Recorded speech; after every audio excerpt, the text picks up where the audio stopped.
Lord, maraming salamat sa oras na ito na inyong pinagkaloob. Ingatan niyo po kami, Panginoon, para tanggamin ng safe sa Baguio, sa aming pupuntahan. Makuha po namin ito ng maayos, Panginoon, ng laptop. At ingatan niyo rin po kami sa pag-iistigan namin. Ganun din po ingatan niyo po si Jet, sila Thea, sila Christine, si Brando dito, Panginoon Diyos. At Lord, bigyan niyo ng katalinuhan ang bawat tindera po namin at bawat mekanik po namin. Kayo po ang patuloy namin pinagkakatiwala ko po ang lakad na ito, maging ang pagdadrive Panginoon ng airboat kayo po muna. Maging ang pagsiswimming nila Jet, kayo po ang mga Diyos. Nagkakatiwala ko po ito sa inyo sa mga ng Jesus. Ngayon, bibiyahe kami papunta sa Baguio. Magka-camp kami, magte-testing kami ng camper van doon. Time check, 22:29. So, tara. Baguio, ano yan? Market. Ano? Anong oras tayo lalagay? 2:30 AM? Ang aga pa natin. Natutulog pa tayo. Sabagay pa. Magbabaka pa. At tumulog ako sa petrol bago tayo makiat ng ano.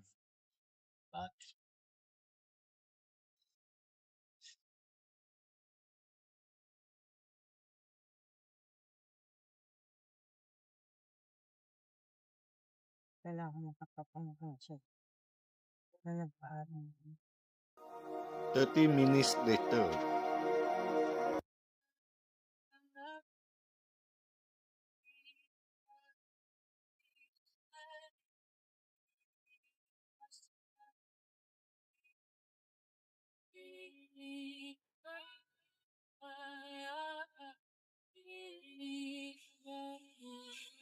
Ay, shucks lang! Naiwan ko yung bag! Wow, ang layo na natin.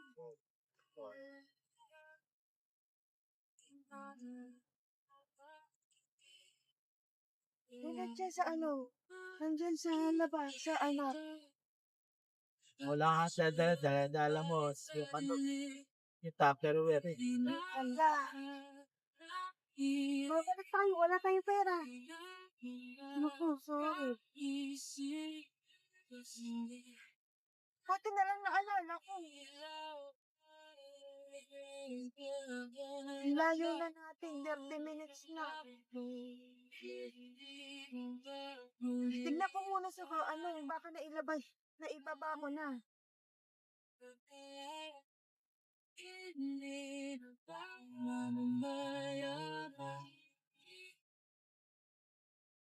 Nakakainis. That's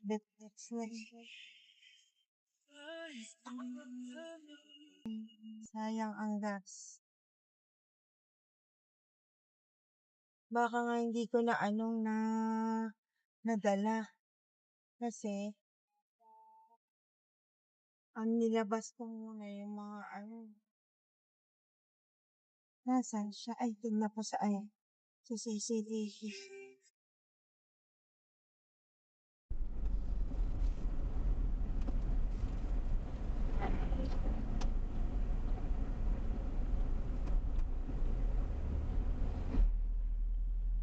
Yung bag, kilala, hindi galing sa hindi naman Batangas. Florida. Wala naman Florida Pero nasa Batas. Wala silang terminal sa Batay ha.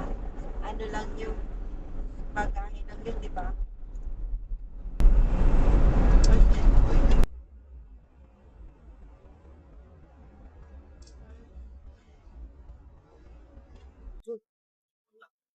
Itim na pusa? Oo. Pero pagkagal na eh. Ano tayong kumuloy?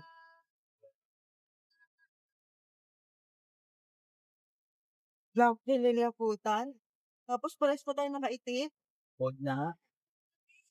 Ha? So, Huwag na. Wala sa mga Ha? Hindi maganda yun. Hindi maganda ang Hindi maganda yung pagkalat niya. bakit? Nililiputan ako, no? Bukas na lang. Anong oras bukas? Okay, tignan natin kung may biyahe. Pangibiyade. Oo. Nililiputan ako. Hindi naman nasa kasarin. No? Hindi. May first. Meron dito. Bili ka ng ticket. Kuya, bibili na po ba? Ano oras? Punta daw tayo dyan ng mga 1:15. 1:50? 15. Hadi alauna. 1:15 kasi mga alas 1:30 ang dating akin. Bakit ka? Ayaw mo na rin mag-drive? Natakot ka rin? Wala, pangit yung mood. Ha? Umpisa pa lang, pangit na yung mood. Bakit? Nagtatalo tayo. Tapos, ayan. May naiiwan ka. Meron dito. Hindi na tayo matutulog eh. Iidlip ko na lang si Gino. Ako tinang mama. Bakla. Buhatin mo muna si Gino. Hindi na tayo magdadala ng bag, no? Ano ba? Yung mga damit, wala na, no? So, jacket na lang, no? Damit natin, eto pa rin, pag-uwi.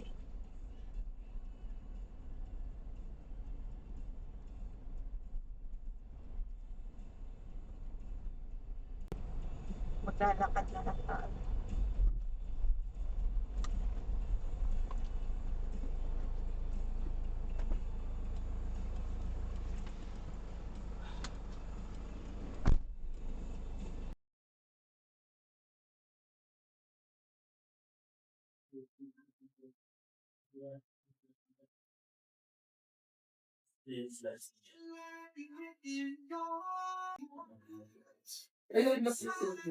Nakilang ako. Para sa Cebu. Yes, yan, no. Padam,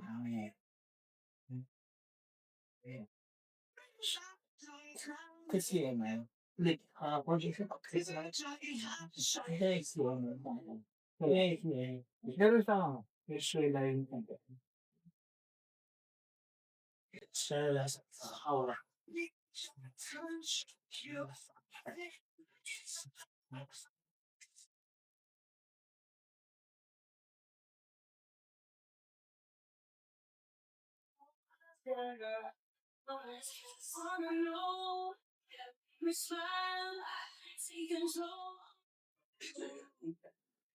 Ilang years na wala po. 2 years na nag-work. Nandito lang po sa bagong service center na. Isa, paano kung nasa Ilocos na ako? Ilongso meron din naman sa Bigan ako eh. bilan meron siya. Saan tayo dun? Saan? Hindi ko lang sure kung saan. Kung may makita kayong outlet na may bigay ng laptop, sure po meron ko. Kasi may branch na kami ng... Hindi naman laptop pero sa HP na phone. Nasa HP na state. Ilang ko solve eh. Malapit sa center. Bigay. Meron to sa ito. Anong name? Hindi ko lang sure sir, pero pwede mo namang i-scan. Standard. Ako. May sasagot po sa inyo. Tatanungin nyo na lang kung saan yung mismo service center ng PNB. Meron na sa scan mo na. Pati sa warranties. Pati sa walang tigil na rin natin. Apo, doon na. Nationwide naman yung warranties. Ano yan? Pagka sira, factory defect, palit ng bako. Dito yung sa 7 days replacement tayo. Pero 7 days lang. yes, 7 days. Replacement yun sir. 6 days. Pero yung sa warranty natin na 2 years ito yung din naman kasi sa sirayan. Hindi na factory defect. Hindi factory defect siya. Yun nga, Pag sa 7 days, yun factory defect. yes. So, Replacement po natin. Testing muna natin. Wala natin activate yung bago siya. dapat may mga previous ang mouse. Wala sir. Ha? Talagang ano lang yung promo namin sir, yung CEO. Dito na nagtatapos ang isa na namang masalamyot at nakakaba naming karanasan bago pa man tuluyang makapag-camping. Marami kami pinagdaanan, mga aberya, mga hindi inaasahang pangyayari. At sunod-sunod na para mga sign at tila ba may gusto pumigil sa plano namin. Sa huli, imbis na road trip ang mangyari, nauwi kami sa pagko-commute. Isang desisyong hindi namin inaasahan, pero siya pala ang mas nararapat sa pagkakataong yun.